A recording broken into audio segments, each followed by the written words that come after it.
Nosso bom Deus, nós teremos já pregação da palavra viva. O nosso irmão, nosso seminarista, e como a gente costuma dizer, costuma brincar, nosso irmão profeta Elias. Quero convidar o presbítero Inácio, por favor, servo de Cristo, erga a voz e peça a Deus que fale por meio do nosso irmão. Em nome de Jesus. Glorioso Deus e nosso eterno Pai, louvamos o Teu nome por esse momento em que o Teu povo ainda pode Te adorar, pode prostrar diante do Senhor para render graças. Aleluia. Nós podemos falar com o Senhor livremente. Aleluia. Mesmo que encarcerados, o Senhor nos deu condições de podermos falar com o Senhor. Nós temos essa liberdade e nós Te louvamos por isso. O Senhor é o nosso Deus. E nesse momento, ó Pai querido, em que o Teu servo vai nos trazer a palavra que o Senhor já designou para este dia, para este local, para essas vidas que estão ouvindo nesse momento. Ó Pai, nós pedimos que o Senhor prepara os nossos ouvidos e fala através do Teu servo. Aleluia. Para a glória, para a honra e louvor do Teu santo nome. Aleluia. No nome de Jesus que oramos. Amém. Amém. A graça e a paz, igreja. Amém. Eu quero pedir para os irmãos que estão aí nos acompanhando que abra a sua Bíblia no livro de Salmos, o Salmo de número 1. Salmo 1 aí, vamos fazer a leitura de todo o Salmo. Abra aí a sua Bíblia, Salmo,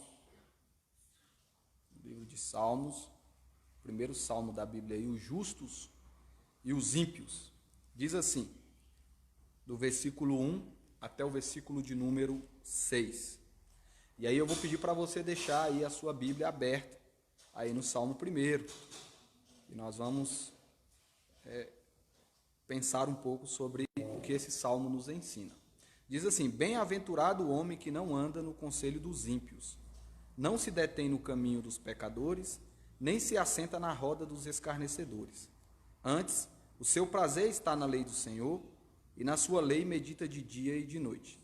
Ele é como árvore plantada junto à corrente de águas, que no devido tempo dá o seu fruto, e cuja folhagem não murcha, e tudo quanto ele faz será bem-sucedido. Os ímpios não são assim, são, porém, como a palha que o vento dispersa. Versículo 5. Por isso, os perversos não prevalecerão no juízo, nem os pecadores na congregação dos justos. Pois o Senhor conhece o caminho dos justos, mas o caminho dos ímpios perecerá. Hoje, dia 17 de maio, é também o dia da mocidade presbiteriana. Para isso eu quero ler aqui com vocês o versículo que eu coloquei aqui, que está de 1 João, capítulo 2, o verso 14, que diz assim: escrevo a vocês, jovens, porque são fortes, e a mensagem de Deus vive em vocês, e vocês venceram o maligno. Né? Então, vamos pensar um pouco aqui a respeito desse salmo, e pensar também a respeito das implicações que ele traz para a nossa vida, para a vida cristã, né? E aqui também para o jovem, você que é jovem da igreja presbiteriana, e você que é jovem de qualquer denominação, ou jovem que está me ouvindo, eu peço que você preste atenção no que vai ser comunicado aqui da parte do Senhor, através das Escrituras, para que você possa entender um pouco dos planos e dos propósitos de Deus para a nossa vida. A pergunta que talvez o cristão mais faz é: como posso conhecer a vontade de Deus para a minha vida? Essa talvez seja uma pergunta que é mais feita pelos cristãos. Como eu posso conhecer a vontade de Deus para a minha vida? E aqueles que são sinceros em sua fé, eles querem viver em obediência a Deus e desejam saber o que Deus quer que eles façam. Isso é uma verdade. Todas as pessoas que têm sinceridade na sua fé quer saber qual é o propósito de Deus ou qual é a vontade de Deus para a sua vida. Então, sempre que nós vamos procurar descobrir a vontade de Deus para a nossa vida, nós fazemos isso e devemos fazer isso, na verdade, começando pelas próprias Escrituras, pela palavra de Deus. E para isso eu peço que você dê uma olhada comigo em Deuteronômio, no capítulo 29, o versículo de número 29 diz assim: as coisas encobertas pertencem ao Senhor, nosso Deus, porém as reveladas nos pertencem, a nós e a nossos filhos, para sempre, para que cumpramos todas as palavras desta lei. Então, Deuteronômio 29 diz isto. E esse versículo, ele faz uma distinção aí entre a vontade oculta do Senhor, a vontade oculta de Deus, e a vontade revelada. Ele diz aí sobre as coisas secretas de Deus e as coisas que foram reveladas. Aquilo que alguns estudiosos, o Lutero, por exemplo, chamou de o Deus abscôndido e o Deus revelatus, né? Então nós temos aí essas duas verdades, o Deus escondido e o Deus revelado. Então Deus não nos revelou tudo que nós poderíamos conhecer a respeito dele mesmo, ou das intenções que ele tem para o mundo. Muito disso que Deus tem de intenção e de propósito para o mundo e do seu ser está encoberto. E isso que está encoberto é chamado de o Deus abscônditus. Então, Deus está, de uma certa forma, escondido. Mas nós temos também o Deus revelado, que é um aspecto da vontade de Deus que nos mostra Ele, que nos mostra quem Ele é. E quando nós pensamos na vontade de Deus, nós precisamos pensar na vontade de Deus a partir de dois primas. Que seria a vontade decretiva de Deus, que se refere ao fato de tudo aquilo que Deus determina, de maneira soberana, tem que acontecer. Isso é a vontade decretiva de Deus. Tudo aquilo que Ele determina vai acontecer. É a vontade absoluta de Deus, é a sua vontade soberana. Então, quando Deus decreta algo soberanamente, aquele algo acontece. Isso realmente tem que acontecer e de fato acontece, se tratando da vontade decretiva de Deus. Mas há também aquilo que os estudiosos e a Bíblia nos mostra, que chama de vontade preceptiva de Deus. Enquanto a vontade decretiva de Deus ela não pode ser resistida, a vontade preceptiva de Deus pode. Você não tem como mudar os propósitos soberanos de Deus, mas você pode ser rebelde contra a vontade preceptiva de Deus. E a vontade preceptiva de Deus, ela se refere ao quê? Você poderia me perguntar. Ela se refere à lei de Deus, aos mandamentos de Deus. Por exemplo, você pega aí o primeiro mandamento, que está lá em Êxodo, no capítulo 20, o versículo de número 3, que diz: não terás outros deuses diante de mim. Então isso aí é a vontade preceptiva de Deus, é a vontade dos decretos de Deus. E essa vontade dos preceitos de Deus, você pode se rebelar contra ela, como muitos de nós, nos nossos pecados, fazemos isso. Quebramos a lei de Deus, então a vontade dos preceitos de Deus. Então quando as pessoas perguntam como ela pode saber a vontade de Deus para a vida dela, o que nós precisamos perguntar é o seguinte: qual vontade?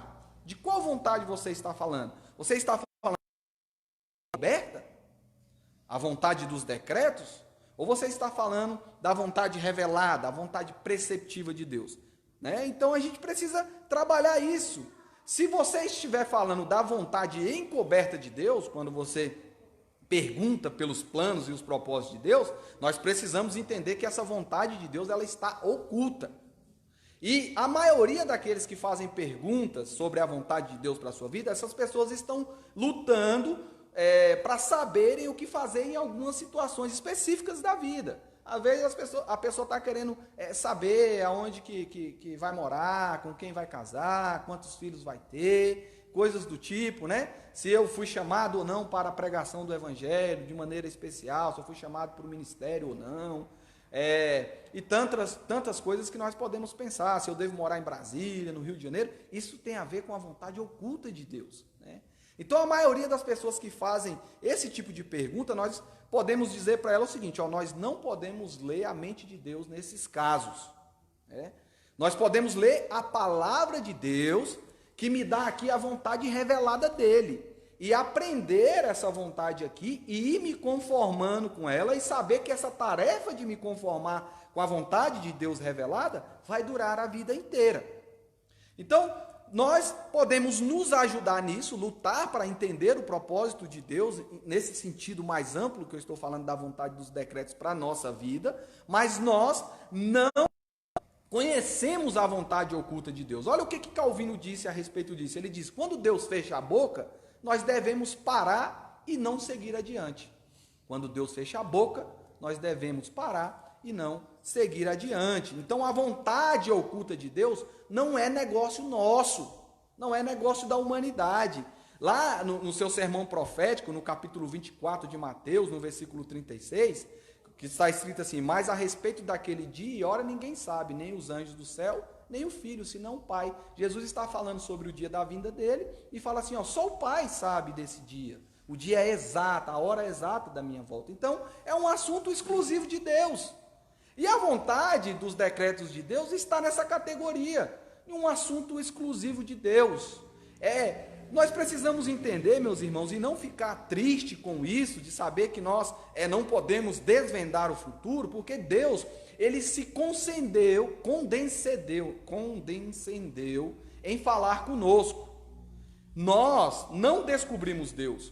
Quando nós falamos a respeito de Deus, que conhecemos a Deus, o cristão não está sendo arrogante quando ele fala isso.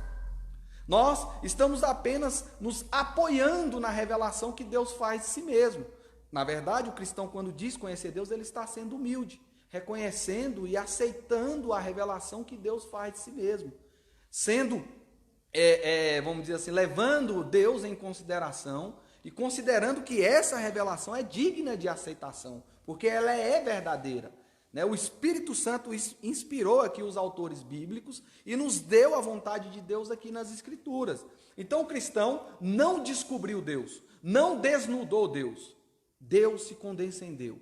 Ele decidiu falar conosco e fez isso de maneira, vamos dizer assim, mais profunda, de maneira última, através de Jesus Cristo. E nos deixou aqui revelado através de seus santos profetas e dos seus apóstolos a sua vontade para a nossa vida. Então, Deus se mostrou. Então nós devemos ser tímido em relação àquilo que não nos foi revelado. Então nós não devemos abrir a boca, como Calvino falou, sobre aquilo que não nos foi revelado, mas nós devemos ser corajosos sobre aquilo que nos foi revelado, sobre as Escrituras. Aqui nós devemos ter coragem. Tinha uma música antiga, eu não sei se o irmão Carlos lembra, mas quando eu comecei a ir à igreja evangélica, aí o pessoal falava assim, não sei se o presbítero Inácio também lembra, que se Deus revelou, era um corinho de fogo, você fala se não revelou, não fala se Deus revelou, você fala se não revelou, não fala. Então é isso, se Deus nos mostrou nas Escrituras, nós podemos falar. Se Ele não nos mostrou, você lembra? Lembra desse corinho? Então o irmão está aqui confirmando que lembra. Então assim, é uma coisa que eu lembro que era lá no começo, aí, quando eu comecei, né? Eu não sei a data mais ou menos desse corinho de fogo aí, mas isso aí tem uns 20 anos ou mais. Então, se Deus revelou, você fala. Se não revelou, não fala. Então, nós devemos ser corajosos para examinar aqui, as Escrituras. Jesus disse lá em João 5,39 assim, examinai as Escrituras, porque julgais ter nela a vida eterna, e são elas mesmo que testificam de mim. Então, nós devemos examinar as Escrituras, porque elas contêm a vida eterna. E a vida eterna é o quê? Conhecer Jesus. Elas testificam a respeito de Jesus. Então, desejar saber o que Deus quer que nós façamos é uma virtude. Estou falando aqui hoje para os jovens, estou falando aqui para todo mundo, mas de maneira especial para os jovens, né? O dia da mocidade presbiteriana. Então, é uma virtude querer saber o que Deus quer para a sua vida, jovem. Querer saber o que Deus quer para a minha vida, querer saber o que Deus quer para a sua vida aí que está nos acompanhando, que está nos assistindo aí, nos vendo aí no Facebook, porque Deus, ele tem um plano para a nossa vida. Agora, esse plano secreto de Deus para a nossa vida, esse plano escondido de Deus, não quer dizer que nós não devemos buscar a Deus, porque Ele quer nos guiar, Ele quer nos dirigir os passos dentro desse plano que Ele mesmo preparou para nós. Então não há nada de errado em você buscar a iluminação do Espírito Santo para que Deus venha te guiar na vida. Isso é geralmente o que as pessoas que se interessam pela vontade de Deus ou perguntam pela vontade de Deus está tentando fazer. Mas nós, lembrando, nós tendemos a ter aí um desejo pecaminoso de querer saber o futuro. Nós queremos saber o fim desde o começo. Mas isso, como eu disse, não nos compete. É algo que pertence somente a Deus. E essa é a razão, meus irmãos, porque por Deus ser tão severo e trazer várias advertências contra aqueles que tentam descobrir o futuro e utilizando aí meios ilícitos para saber o futuro. E aqui eu trago uma palavra de advertência para aqueles que são adivinhos, né? Aqueles que lançam cartas, os tarôs aí, né, da vida. Eu vou te falar o futuro, eu sou a mãe fulano, eu sou adivinho tal. E também uma palavra de advertência aos falsos profetas, né? Aí as profetadas, aqueles que diz, eis que te digo e te falo, quando Deus não falou nada e a pessoa fica falando aí a respeito do futuro. Nós não devemos fazer isso, nós devemos viver segundo a vontade de Deus revelada para nós. Nós precisamos viver a vontade de Deus em nossas vidas. É por isso que em 1 João aqui, quando ele vai falar para os jovens, ele fala isso no capítulo 2, no versículo 14. Escrevo a vocês, jovens, porque vocês são fortes. E a mensagem, olha aí, a mensagem de Deus vive em vós. Então é viver segundo a mensagem. E é assim que nós vencemos o maligno. Não é uma coisa distante. Não é ser apenas, eu sou cristão, eu sou jovem, né, e eu venço o maligno a qualquer maneira, a qualquer forma. Não. Você vence o maligno de uma maneira específica. É quando a mensagem de Deus vive em você. E o texto que eu li, isso aqui é tudo uma pequena introdução de Salmos. O Salmos primeiro aí, ele nos fala do prazer que o homem piedoso tem na vontade de Deus. Esse salmo, ele nos mostra que as pessoas que têm esse foco na vida, como é a vida dessas pessoas, que têm o foco de viver para a vontade de Deus, ou viver a vontade de Deus, ou viver a vontade de Deus. E esse salmo, se você começar já a olhar aí no versículo 3 e 4 também, ele nos mostra como seria a vida, ou como é a vida daqueles que não têm esse foco de viver para a glória de Deus, para a vontade de Deus, para fazer a vontade de Deus, ou segundo a vontade de Deus. Então nós vamos dar uma olhada aqui agora no Salmo mais de perto, e depois vamos fazer algumas aplicações. Vamos lá? Vamos ler o Salmo novamente, e depois eu falo algumas coisas. Bem-aventurado o homem que não anda no conselho dos ímpios, não se detém no caminho dos pecadores, nem se assenta na roda dos escarnecedores. Antes, o seu prazer está na lei do Senhor, e na sua lei ele medita de dia e de noite. Ele é como árvore plantada junto à corrente de águas, que no devido tempo dá o seu fruto, e cuja folhagem não murcha. E tudo quanto ele faz será bem sucedido. Os ímpios não são assim, são porém como a palha que o vento dispersa. Por isso, os perversos não prevalecerão no juízo, nem os pecadores na congregação do justo. Pois o Senhor conhece o caminho dos justos, mas o caminho dos ímpios perecerá. Então, bem-aventurado o homem que não anda segundo o conselho dos ímpios. Aqui, o Salmo está falando de um homem que é feliz. Esse homem feliz é o homem que não faz algumas coisas. Ele diz aí que esse homem feliz, ele não anda no conselho dos ímpios, ele não se detém no caminho dos pecadores e nem se assenta na roda dos escarnecedores. Aqui parece que o Salmo coloca aqui, nos mostra um progresso. Aquele homem que começa a escutar o conselho dos ímpios, depois ele para ficar ali próximo dos ímpios e daqui a pouco ele está sentado à mesa junto com os escarnecedores. E ele está dizendo que o homem bem-aventurado, o homem feliz, o homem piedoso, o homem que ama a vontade de Deus, ele não é assim. Ele não faz dessa forma, ele não anda nesses conselhos, ele não se detém nesse caminho e ele nem se assenta nessa roda para escarnecer. Mas ele diz algo, aqui ele começa falando algo negativo. Não faz, mas logo depois ele vai falar aquilo que o homem bem-aventurado faz. Ele diz aí, veja no verso 2, antes o seu prazer está na lei do Senhor e na sua lei medita de dia e de noite. Olha o que ele faz, ele tem prazer na lei do Senhor.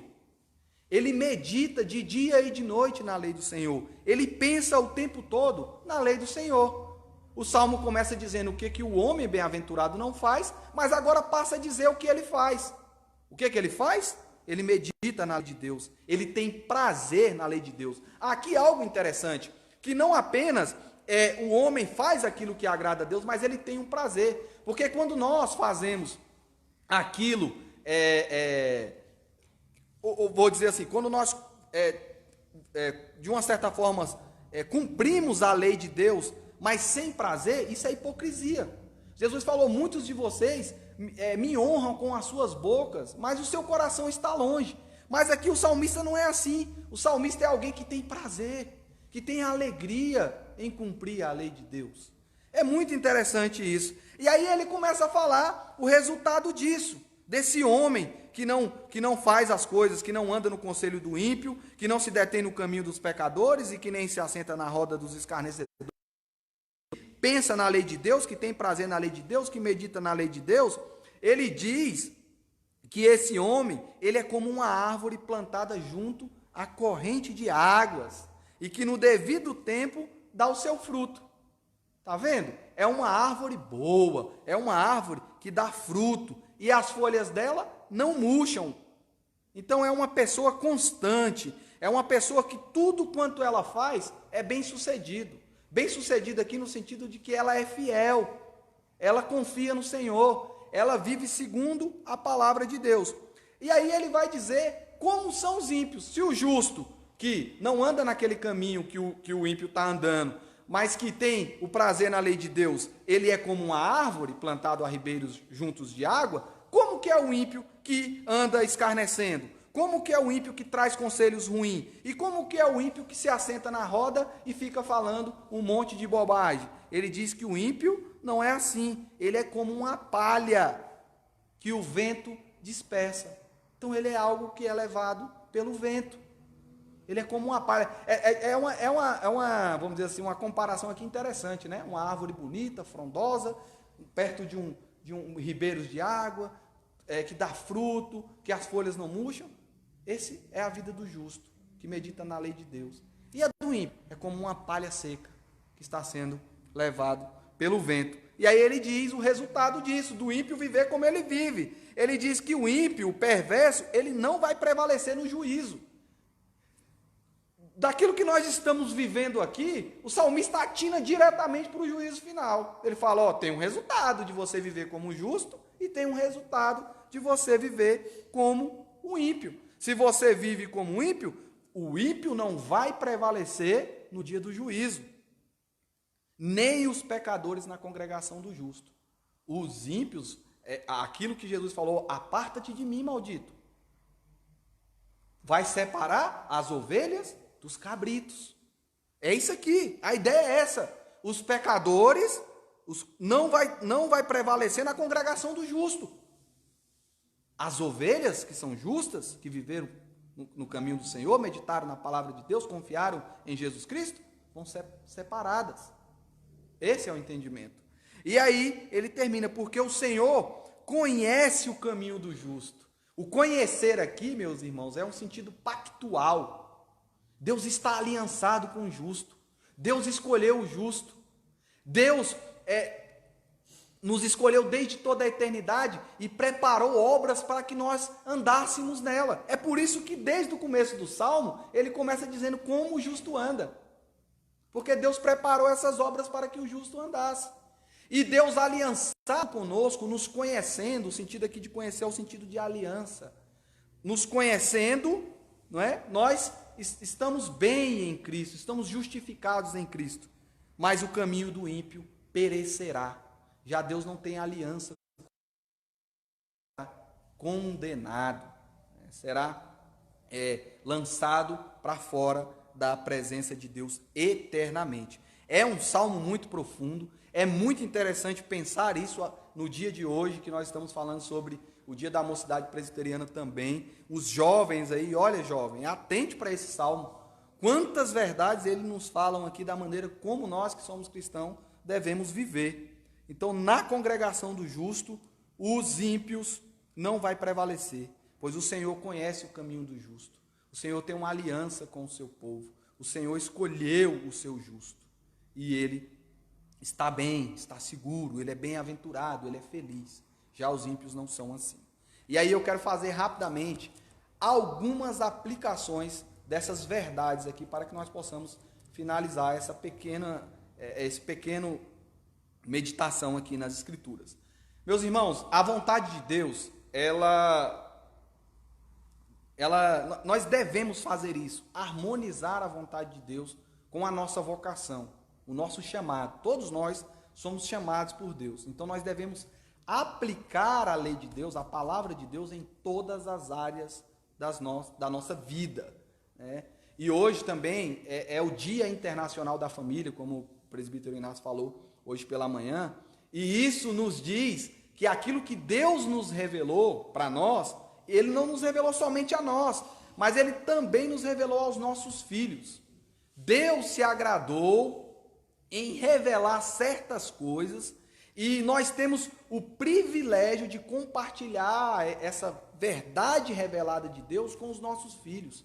A prioridade de passar esse conhecimento aos nossos filhos é uma das ênfases principais aqui do livro de Deuteronômio. Ele está ancorado nisso, na ideia de que os pais devem transmitir a fé para os seus filhos, para a posteridade. Olha o que diz Deuteronômio no capítulo 6, do versículo 4 até o versículo de número 9. Leia comigo aí, abra a sua Bíblia. Olha só, diz assim: Ouve, ó Israel, o Senhor nosso Deus é o único Senhor. Amará, pois, o Senhor teu Deus de todo o teu coração, de toda a tua alma e de toda a tua força. Essas palavras que hoje eu te ordeno estarão no teu coração. Tu a inculcarás aos teus filhos, e delas falarás assentado em tua casa e andando pelo caminho, e ao deitar-te e ao levantar-te. Também a atarás como um sinal na mão, e a te serão por frontal entre os olhos. E as escreverá nos umbrais da tua casa e nas tuas portas. Olha que interessante. O que Israel tem que fazer? O que nós temos que fazer, povo de Deus? Nós devemos ter a palavra de Deus no nosso coração, na nossa alma. Tendo a palavra de Deus na nossa alma, no nosso coração, nós devemos amar a Deus com toda a nossa força. Essa palavra de Deus, ela deve estar dentro do nosso coração e nós devemos inculcar na cabeça dos nossos filhos. Nós devemos falar com nossos filhos quando estivermos sentados ali no sofá, quando estiver andando com os nossos filhos pelo meio da rua, quando for deitar na hora de dormir, quando levantar pela manhã. Essas palavras nos será como um sinal na mão. As obras que nós fazemos revela se essa palavra está em nós. E será também por um sinal frontal. A forma que nós pensamos revela se nós vivemos segundo essa palavra. E também nos diz que nós deveríamos colocar essa palavra na nossa casa, igual tem aqui na igreja. Tem um salmo aqui, tem um versículo ali, tem aqui, a igreja tem algumas partes, alguns lugares que tem versículos das Escrituras. Lá na minha casa, na porta, eu tenho Josué lá, que está escrito: eu e a minha casa serviremos ao Senhor, um versículo do livro de Josué. Então, espalhe essa palavra pela sua casa, versículos da palavra de Deus. Ali em cima da minha televisão tinha um versículo que está até meio apagado lá em casa, que por causa molhou a parede, mas era: não entristeçais o Espírito Santo. Estava lá. Não é? Então, esse é o sentido para os nossos pés. Ela é uma luz para o nosso caminho, como diz o Salmo de número 119, o versículo de número 105. Então, a vontade de Deus é que nós obedeçamos toda a palavra que procede da sua boca. Toda a palavra que procede da boca de Deus, nós devemos obedecer. A fé cristã, meus irmãos, ela não pode perder o seu propósito de verdade completa, de verdade integral. O cristão, ele deve ter um envolvimento positivo com o mundo. O cristão, ele não deve se afastar das esferas comuns da vida. Nós precisamos de uma boa cosmovisão. Nós precisamos de ser simplesmente crente em qualquer lugar que nós estejamos ou que Deus nos coloque. Deus espera um engajamento nosso na vida, no mundo e como um todo. Isso porque Deus espera que nós expressemos a Ele, inclusive nós nos dediquemos a Ele e amemos a Deus com o nosso entendimento, com a nossa mente. Marcos 12:30 diz isso, diz assim: amará, pois, o Senhor teu Deus de todo o teu coração, de toda a tua alma, de todo o teu entendimento e com toda a tua força. Então nós precisamos quebrar essa tendência de dicotomizar a vida cristã. Nós precisamos ter uma visão integral da vida cristã. Nós precisamos amar a Deus com todo o nosso entendimento, de uma maneira extensiva e intensiva. Isso é, meu irmão, em todas as áreas e com toda a nossa força. Em qualquer área que você estiver envolvido. Quando nós fazemos acampamento, por exemplo, acampamento na igreja, aí vai ter a hora que vai ter lá a diversão. Vão jogar bola, vão brincar, né? E aí a gente fala assim, agora é a hora do lazer, mas daqui a pouco vai ter uma atividade espiritual, que vai ser o quê? Orar, ler a Bíblia. Meus irmãos, isso é errado. Isso é dicotomizar a vida. Lazer é algo espiritual. Jogar bola é algo espiritual também. Eu expresso a minha espiritualidade jogando bola. Eu expresso a minha espiritualidade assistindo um filme, cozinhando. Lembra da resposta de Lutero lá pro sapateiro que se converteu? Ele se converteu e falou assim, Lutero, agora eu me converti, eu fazia sapato, o que eu faço? Lutero falou, faça um bom sapato e venda por um preço justo. Você foi chamado para servir a Deus aí, vendendo sapato. Perguntaram uma vez para Lutero, Lutero, o que você quer estar fazendo quando Cristo voltar, se você estiver vivo quando Jesus voltar? Algumas pessoas pensaram que Lutero ia dar uma resposta, entre aspas, espiritual, né? Eu vou estar pregando, vou estar louvando. Lutero falou, eu quero estar plantando uma árvore. Plantar uma árvore é algo espiritual. Ele falou isso não porque pregar não seria algo maravilhoso, espiritual e algo bom de se fazer, mas ele estava querendo quebrar com essa ideia de você dicotomizar a vida cristã. Então nós precisamos de uma visão integral da vida. Nós precisamos amar a Deus com todo o nosso entendimento, em todas as áreas da nossa vida e com toda a nossa força. Nós precisamos de integridade. Esse é o significado, o sentido da palavra integridade, algo integral. Então você precisa utilizar a sua mente de maneira integral. Na nossa dedicação, da nossa mente a Deus, Deus requer exclusividade. Nós não podemos dividir a nossa devoção a Deus do nosso entendimento e compartimentar a nossa existência e dizer, é aquele pai que quando está com o filho, filho, vamos agora no estádio, bora. Aí chega lá no estádio, não, lá no estádio eu posso xingar, porque aqui é o ambiente de xingar mesmo, aqui é só para torcer mesmo do futebol. Ele está dividindo a vida, e não é isso. Você é cristão quando se envolve com política. Você é cristão quando se envolve com a ciência. Você é cristão em tudo que você vai fazer. E isso tem que estar revelado na sua maneira de fazer, né, e de pensar essas coisas. Nós precisamos de integridade. Todo o nosso pensamento deve estar cativo à obediência de Cristo. Olha o que diz 2 Coríntios, capítulo 10, versículo 5. E toda a altivez que se levanta contra, olha só, se levanta contra o conhecimento de Deus, deve ser levada cativa a todo pensamento obediente a Cristo. Então, essa altivez que se levanta contra o conhecimento de Cristo em todas as áreas, em toda a nossa existência, deve ser quebrada, porque todo pensamento, toda a nossa vida deve estar debaixo do senhorio de Jesus Cristo. Nós não devemos, meus irmãos, ser ignorantes com relação à natureza implicitamente religiosa da vida. Olha uma coisa interessante, irmão Carlos, presbítero Inácio, irmão Kelso, que nós fazemos de maneira errada. Esses dias eu estava na live com os amigos e falava sobre isso. Eu falei, lembra quando nós falávamos assim, você precisa ter um relacionamento com Deus? Quando às vezes na nossa evangelização nós estávamos chamando as pessoas a Cristo e falávamos que elas precisavam de um relacionamento com Deus.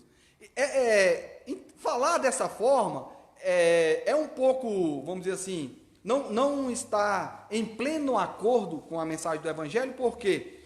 Porque quando você diz que a pessoa precisa ter um relacionamento com Deus, ela pode entender que ela não tem um relacionamento com Deus fora de Cristo, mas ela tem. o que acontece com o relacionamento dela com Deus fora de Cristo é que esse é um relacionamento aí de inimizade. Ele está quebrado, mas existe um relacionamento. Não existe neutralidade. Então, tudo que ela faz, lá nessa vida distante de Deus em Cristo, ela faz contra Deus, nesse relacionamento. Então, ela joga bola contra Deus. Ela solta pipa contra Deus. Ela assiste um filme contra Deus. Ela vai cozinhar contra Deus. Ela vai... tudo que ela vai fazer, vai dirigir no trânsito, ela dirige contra Deus. Contra Deus e contra o próximo.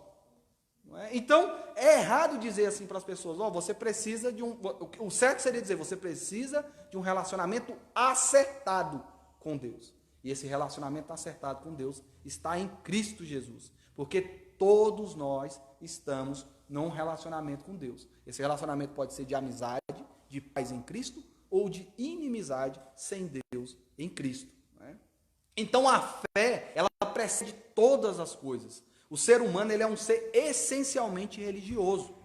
Ele está morto nos seus delitos e pecados? Está, mas ele ainda é um ser espiritual, espiritualmente morto, espiritualmente afastado de Deus. Então nós precisamos pensar todas as áreas da vida a partir de uma visão cristã.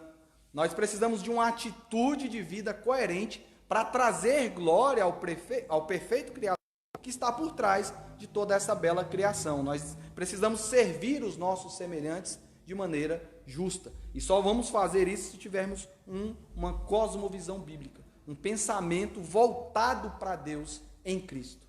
Eu posso dizer que toda cosmovisão, no mais profundo, né, ela é um posicionamento a favor ou contra Deus em Cristo.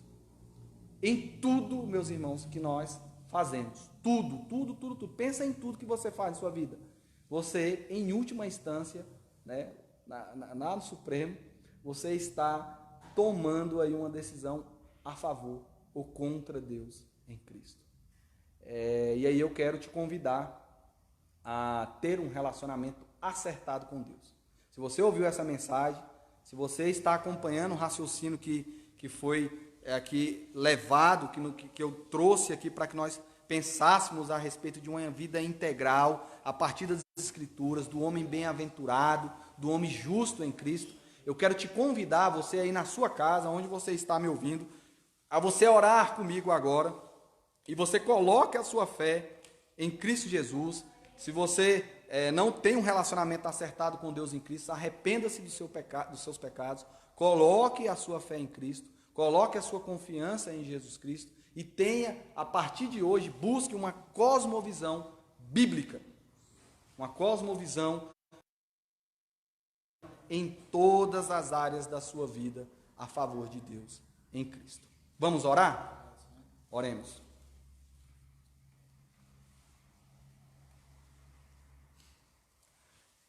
Senhor, meu Deus, meu Pai, louvamos o Teu nome, meu Deus, por Tua palavra, porque nós entendemos que o Senhor, Deus, é um Deus bondoso e que o Senhor exige de nós, ó Deus, o Teu povo, que nós nos prostremos diante de Ti e que nós coloquemos diante de Ti, ó Deus, todo o pensamento, todos os nossos pensamentos e toda a nossa vida e toda a nossa força a serviço do Teu reino, ó Deus, em obediência a Cristo, todo pensamento sujeito a Jesus Cristo.